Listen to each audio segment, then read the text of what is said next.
સુરત શહેરમાં ગરમીનો પારો ઉચકાતાની સાથે જનજીવન પ્રભાવિત થઈ રહ્યું છે, પરંતુ નવાઈની વાત એ છે કે ગરમીની સીધી અસર હવે શહેરના રસ્તાઓ પર પણ જોવા મળી છે।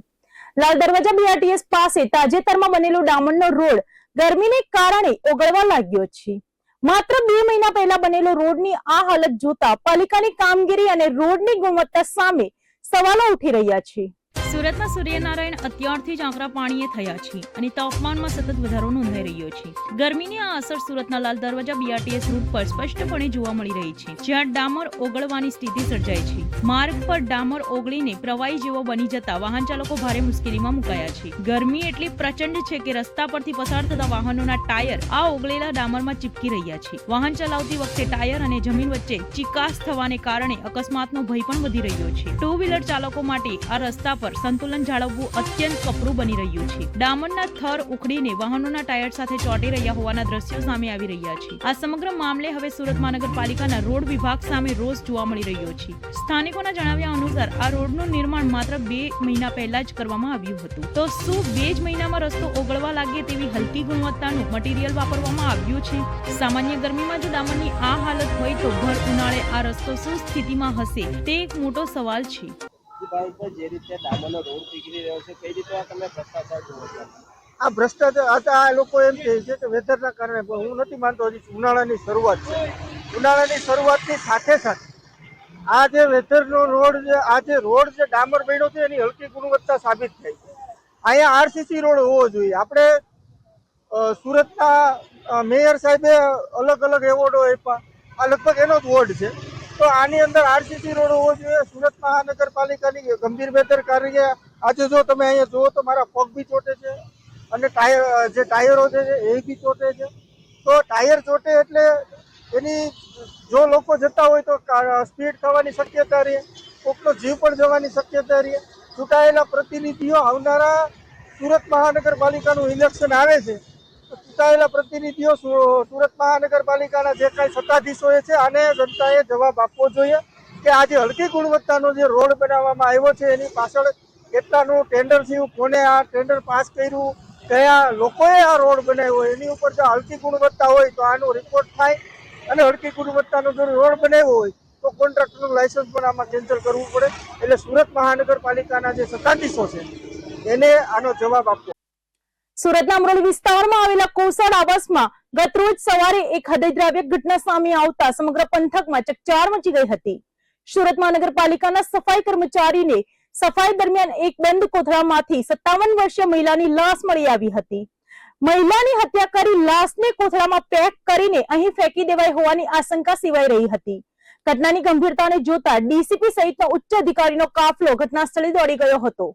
સુરતના અમરોલી કોસાડ વિસ્તાર ગતરોજ સવારે પોલીસના સાયરન સોરોથી ગુંજી ઉઠ્યો હતો। કોસાડ આવાસમાં જ્યારે સુરત મહાનગરપાલિકાની ટીમ નિયમિત સાફ સફાઈ કરી રહી હતી ત્યારે એક શંકાસ્પદ અને અત્યંત દુર્ગંધ મારતો કોથળો નજરે પડ્યો હતો। સફાઈ કર્મચારીઓએ જ્યારે આ કોથળો ખોલ્યો ત્યારે અંદરના દ્રશ્યો જોઈ તેમના પગ નીચેથી જમીન સરકી ગઈ હતી। કોથળાની અંદર એક વૃદ્ધ મહિલાની લાશ મળી આવી હતી। પ્રાથમિક વિગતો મુજબ મૃતક મહિલાની ઉંમર આશરે 57 વર્ષ હોવાનું મનાઈ રહ્યું છે।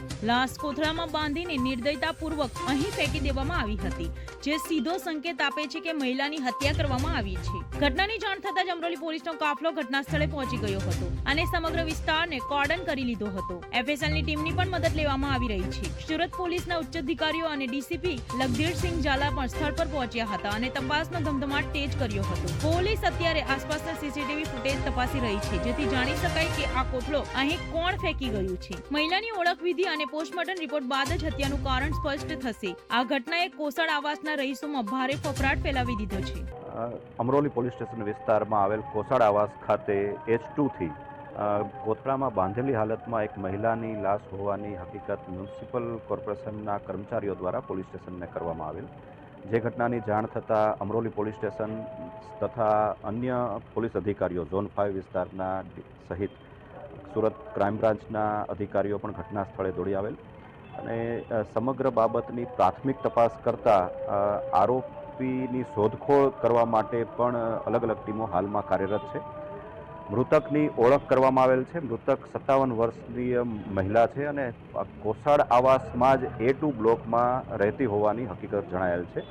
મૂળ તેઓ બિહારના વતની છે અને છેલ્લા ઘણા વર્ષથી સુરતમાં સ્થાયી થયેલ હોવાનું અને ઘરકામ કરતા હોવાની હકીકત જણાઈ આવેલ છે. સર એ જે લાશ મળ્યું તે કોથળામાં હતા ને હાથ પગ બાંધેલો હતો, તો કઈ બાજુ તપાસ ચાલે?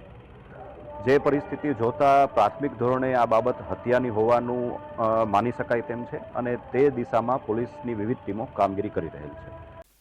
સુરતમાં ગૃહિણીઓ માટે રાંધણ ગેસ અત્યારે ચિંતાનો વિષય બન્યો છે.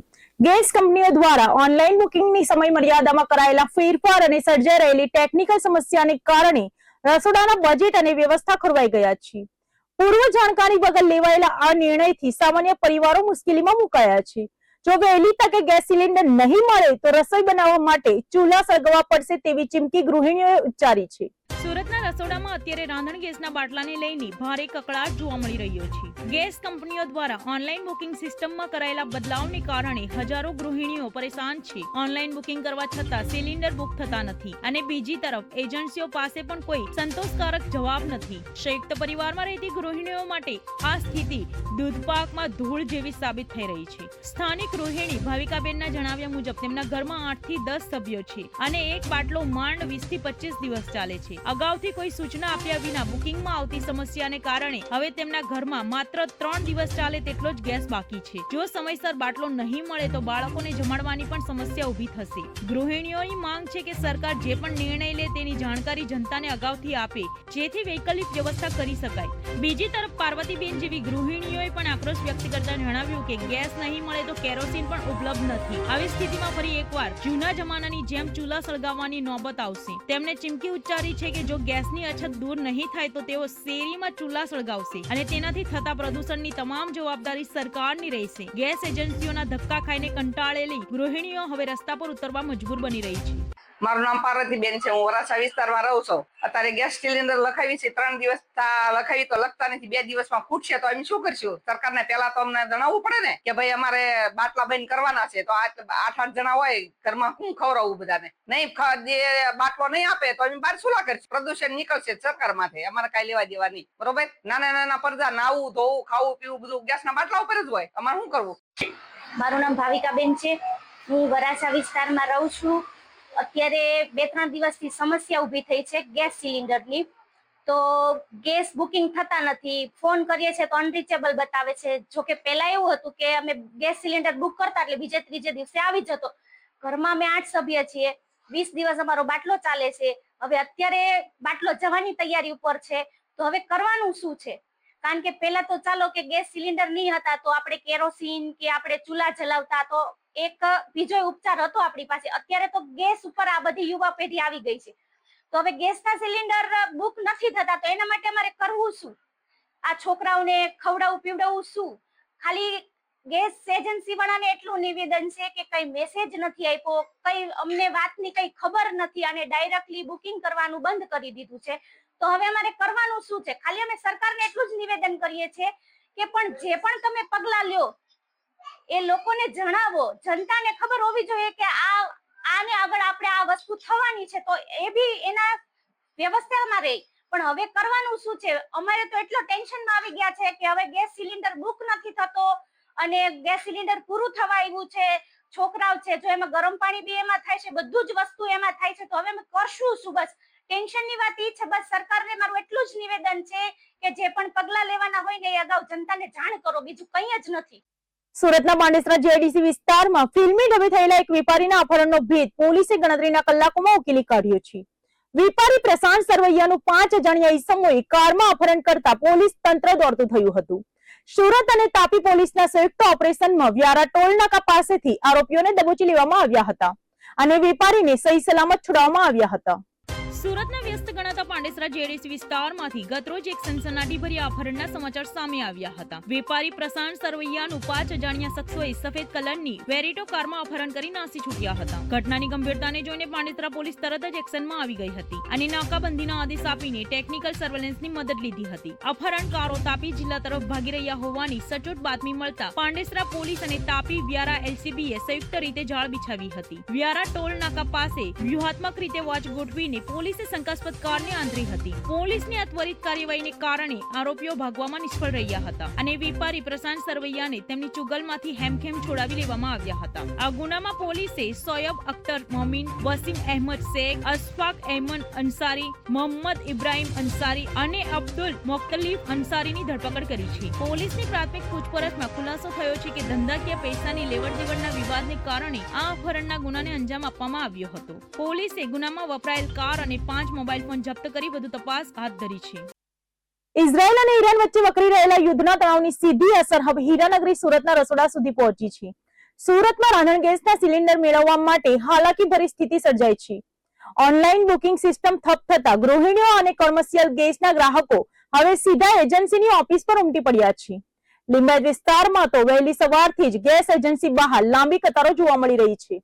વૈશ્વિક સ્તરે ઈરાન અને ઇઝરાયલ વચ્ચે યુદ્ધની જે સ્થિતિ સર્જાય છે તેનાથી સપ્લાય ચેન પ્રભાવિત થવાની આશંકાએ સુરતીઓને ચિંતામાં મૂકી દીધા છે. સુરતના લિંબાયત વિસ્તારમાં આવેલા મારુતિ સર્કલ પાસેની ગેસ એજન્સી બહાર આજે વહેલી સવારથી અફરાતફરીના દ્રશ્યો જોવા મળ્યા હતા. ગેસ સિલિન્ડર મેળવવા માટે લોકોએ રસ્તા પર લાંબી લાઈનો લગાવી હતી. મુશ્કેલી ત્યારે વધી જ્યારે ગેસ કંપનીઓની ઓનલાઈન બુકિંગ સિસ્ટમમાં પણ ટેકનિકલ સમસ્યાઓ સર્જાય છે અને બુકિંગ બંધ થઈ રહ્યું છે. ગૃહિણીઓ અને વેપારીઓ ઓનલાઈન બુકિંગ કરવાનો પ્રયાસ કરી રહ્યા હતા, પરંતુ નિષ્ફળતા મળતા તેઓએ ગેસ એજન્સીની ઓફિસે રૂબરૂ ધક્કા ખાવા પડ્યા હતા. ઘરેલું રાંધણ ગેસની સાથે સાથે હોટલ રેસ્ટોરન્ટમાં વપરાતા કોમર્શિયલ સિલિન્ડર માટે પણ ભારે ખેંચતાણ જોવા મળી રહી છે. લિંબાયતની આસપાસના વિસ્તારોમાં પણ સેંકડો લોકો કામ ધંધો છોડીને માત્ર એક સિલિન્ડર બુક કરાવવા માટે કલાકો સુધી લાઈનમાં ઉભા રહ્યા હતા. લોકોમાં એવી પણ ભીતિ છે કે જો યુદ્ધ લાંબુ ચાલશે તો ગેસના ભાવમાં તોતિંગ વધારો થશે, પણ સાથે જ પુરવઠો પણ ખોરવાઈ જશે. હાલ તો એજન્સી બહાર લાગેલી આ લાંબી કતારો તંત્ર અને કંપનીઓ માટે મોટી ચિંતાનો વિષય બની ગયો છે.